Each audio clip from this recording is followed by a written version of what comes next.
One of the clearest days in memory arrived briskly that fateful morn. Alexander and Cueball were stationed on the castle defenses.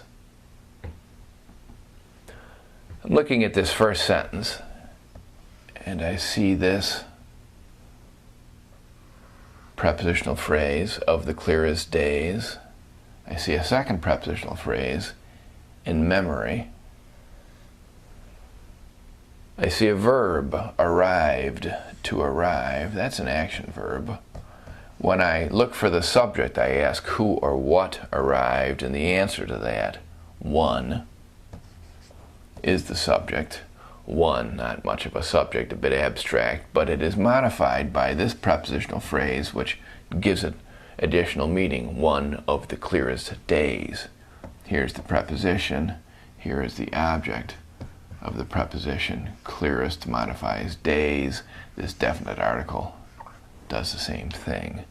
Days in memory. I think days now, the object of this prepositional phrase, is modified by the second prepositional phrase.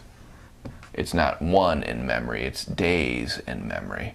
Here's the preposition.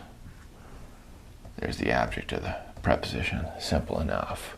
Briskly is an adverb that might arrive. The ly gives it away, but it's telling us more about how it arrived briskly. And then we've got that fateful morn. That morn, demonstrative adjective modifying morn, fateful adjective modifying morn, and it's clear enough that that fateful morn works together in some way.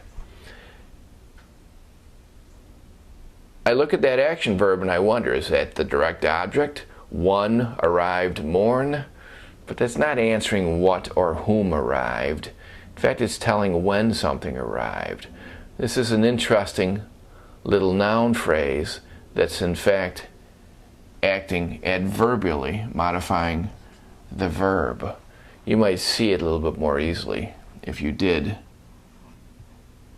include a preposition to make on that fateful morn a prepositional phrase that would be adverbial, modifying the verb. But you don't need that preposition, and what you have is simply a noun phrase that acts adverbally, as they sometimes do. Alexander and Cueball were stationed. I see this. Were stationed, helping verb with the action verb to station. Who or what? Alexander, there is one subject. Cueball is the second subject. We've got that coordinating conjunction. Where were they stationed? On the castle defenses. This is adverbially where they were stationed. It's castle defenses. It's the defenses.